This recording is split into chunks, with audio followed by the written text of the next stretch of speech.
برا مت ماننا، جو حقیقت ہے وہ بتانی پڑتی ہے، اور یہ چھپی بات نہیں چھپی بات ہے۔ خلیل احمد امبیچوی اپنی کتاب براہین قاطعہ، اور خلیل احمد امبیچوی کون ہے؟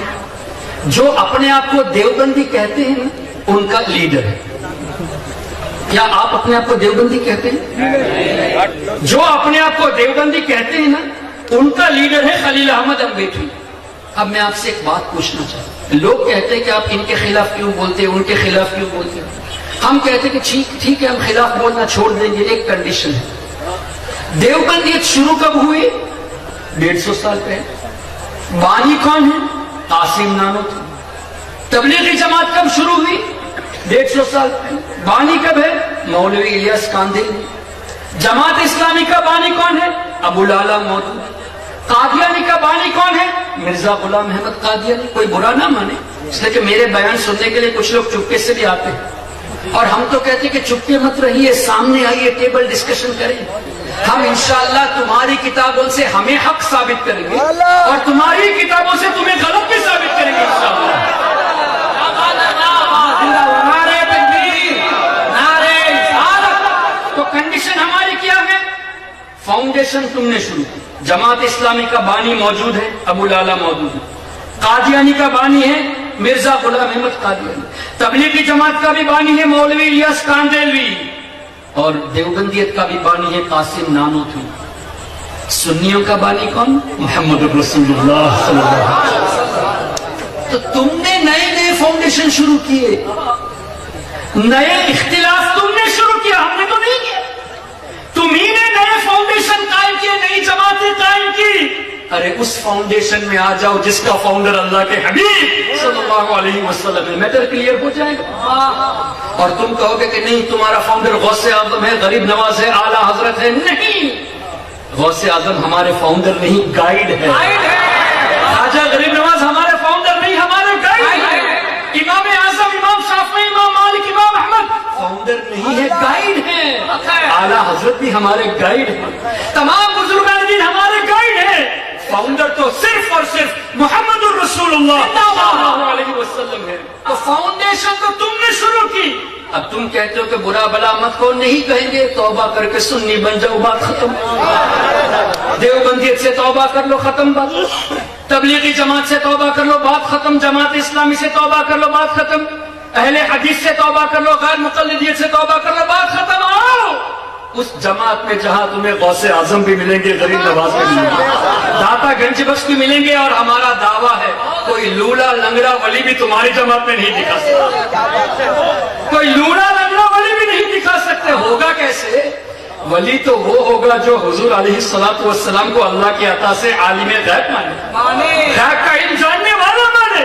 ولی تو وہی ہوگا جو حضور علیہ السلام کو مختار کل مانے۔ تم تو مانتے ہی نہیں، ولایت کا تو سوال ہی نہیں، بلکہ قرآن کا انکار کر کے تم لوگ تو ایمان سے خالی ہو جاتے ہو۔ یہ لوگ تو ولایت کا تو سوال ہی نہیں پیدا ہوگا۔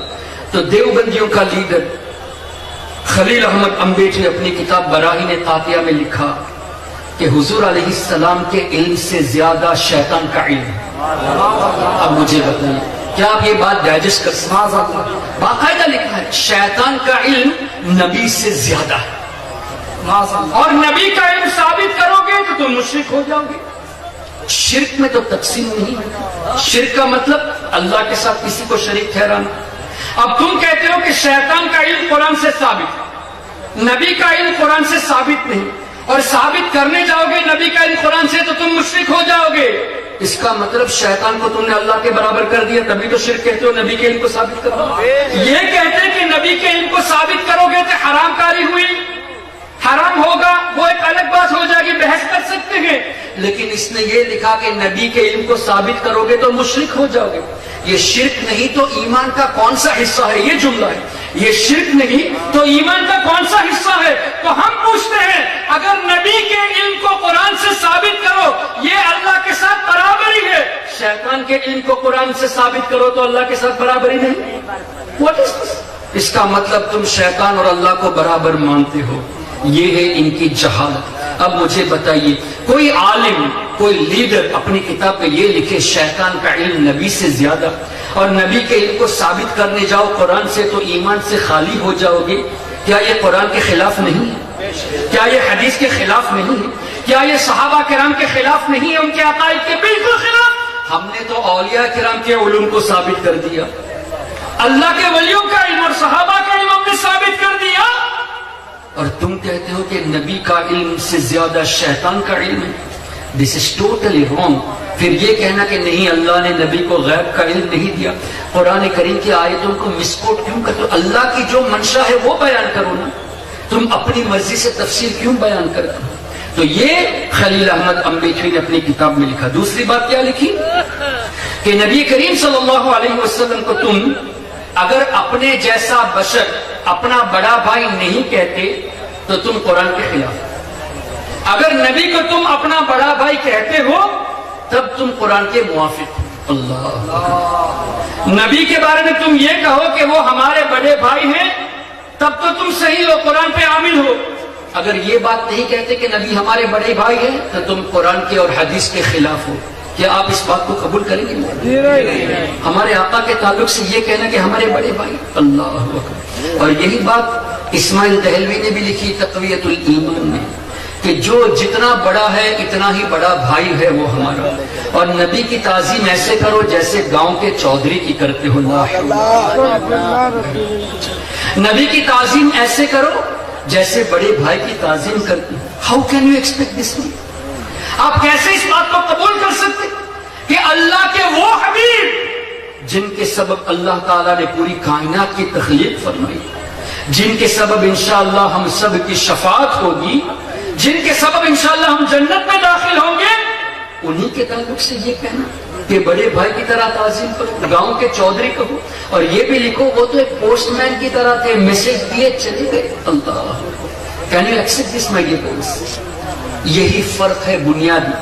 ہم ان دیوبندیوں کے خلاف اس لیے نہیں بولتے کہ انہوں نے ہمارے باپ دادا کو گالیاں دی، نہیں، صرف اور صرف اس لیے کہ اللہ نے جو نبی کا رتبہ دکھایا اس رتبے کے خلاف تم بولتے، یعنی اللہ کی مرضی کے خلاف انہوں نے اپنی کتابوں میں لکھا۔ یہی وجہ ہے کہ ہم ان کے خلاف بولتے ہیں۔ اب آپ نے اندازہ کر لیا، قرآن کہتا ہے اللہ کے نبی کے علم کے تعلق سے، حدیث نبی کے علم کے تعلق سے کہتی ہے، یہاں تک کہ حدیث صحابہ کے علم کو بیان کرتی ہے، اور یہ کہتے ہیں کہ نبی کے علم کو ثابت کرو گے تو ایمان سے خالی ہو جاؤ گے۔ سی دا ڈفرنس، کتنا بڑا فرق ہے۔ اب ہم قرآن کی بات مانیں، حدیث کی بات مانیں، صحابہ کی بات مانیں، یا ان دیوبندیوں کے لیڈرز کی بات مانیں؟ آپ کن کی بات مانیں گے؟ بتائیے، اللہ رسول کی مانیں گے یا ان کی مانیں گے؟ سبحان اللہ۔ اب دوسری بات، اللہ تبارک و تعالی نے ارشاد فرمایا قل لا اقول لکم عندی خزائن اللہ، جس کی تھوڑی بات میں نے کی تھی کہ اے حبیب آپ فرما دیجئے میں یہ کلیم نہیں کرتا کہ میرے پاس خزانے ہیں، جبکہ ہمارے آقا نے خود فرمایا کہ اللہ نے مجھے زمین کے تمام خزانوں کی چابیاں عطا فرما دی، اور آگے اللہ کے حبیب نے ارشاد فرمایا واللہ یعطی انما انا قاسم، بخاری شریف کی حدیث، اللہ دیتا ہے میں ہی تقسیم کرنے والا، اللہ is the giver, I am the distributor. اور اسی بخاری شریف میں اس حدیث کا باب ایسے شروع ہوتا ہے واللہ یعطی انما انا قاسم و خازن، اللہ دیتا ہے میں تقسیم کرنے والا ہوں اور میں خزانچی بھی ہوں۔ صرف تقسیم کرنے والا نہیں فرمایا، خازن، ٹریجرر، میں خزانچی بھی ہوں۔ تو ہمارے آقا خزانچی بھی ہیں، خزانوں کے مالک ہیں، خود فرماتے ہیں۔ اب قرآن کی اس آیت کا معنی کیا ہوگا؟ یہی کہ ہمارے آقا نے یہ فرمایا کہ میں یہ کلیم نہیں کرتا کہ یہ میرا ہے، یہ تو اللہ کا دیا ہے۔ I don't claim it is at my own. Allah has bestowed upon me all these blessings. یہ دیا ہوا علم، یہ دیا ہوا خزانہ اللہ کا دیا ہوا۔ ہمارا بھی عقیدہ یہی تو ہے کہ جو کچھ بھی نبی کو مرتبہ ملا ہے وہ سب اللہ ہی ہے، جو کچھ بھی خزانے ملے ہیں سب اللہ ہی کا دیا ہوا ہے۔ اور ہمارے آقا نے وضاحت بھی فرما دی واللہ یعطی، اللہ دیتا ہے میں ہی تقسیم کرنے والا، میں خازن ہوں، میں ٹریجرر ہوں۔ اب حضور علیہ الصلوۃ والسلام جب خزانچی ہے، جب ڈسٹریبیوٹر ہے، تو اس کا مطلب یہ ہوا کہ جتنی بھی نعمتیں اللہ کی ملتی ہے ہمیں سب کے سب حضور کے دربار سے ہیں۔ اور ہمارے آقا نے یہ نہیں فرمایا کوئی یہاں ہو وہابیت فالو کرنے والا یا دیوبندیت فالو کرنے والا، بخاری شریف میں لکھا کہ اس حدیث میں اللہ کے حبیب نے فرمایا ہو کہ اللہ دیتا ہے میں تقسیم کرنے والا ہوں، میرے بعد اللہ فلاں کو اپوائنٹ کرے گا، دکھا دو. یا مجھ سے پہلے اللہ نے فلاں کو اپوائنٹ کیا تھا، اب میں اپوائنٹڈ ہوں، بعد میں کسی اور کو اپوائنٹ فرمائے گا، دکھا دے. بخاری شریف میں نہیں ملے گا. کیا پتا چلا؟ تب سے لے کر اب تک، اب سے لے کے قیامت تک، جنتی کو جنت میں جانے تک، اور جنت میں بھی جو کچھ بھی نعمتیں ملے گی، ملتی ہے، ملی ہے، سب کے سب اللہ نے اپنے حبیب کے صدقے میں عطا. اسی کا ترجمہ اعلیٰ حضرت امام اہل سنت نے یوں فرمایا، لا ورب العرش، جس کو جو ملا ان سے ملا، بٹتی ہے کونین میں نعمت رسول اللہ، بٹتی ہے کونین میں نعمت رسول اللہ کی. اور آگے ارشاد فرمایا سرکار مفتی اعظم ہند مصطفیٰ رضا خان رضی اللہ تعالیٰ عنہ نے، بتا دے کوئی کسی اور سے بھی کچھ پایا، بتا دے کوئی کسی اور سے بھی کچھ پایا، جسے ملا جو ملا وہ ملا مدینے. اور آگے فرماتے ہیں وصل مولا چاہتے ہو تو وسیلہ ڈھونڈ لو، بے وسیلہ نجدیو ہرگز خدا ملتا.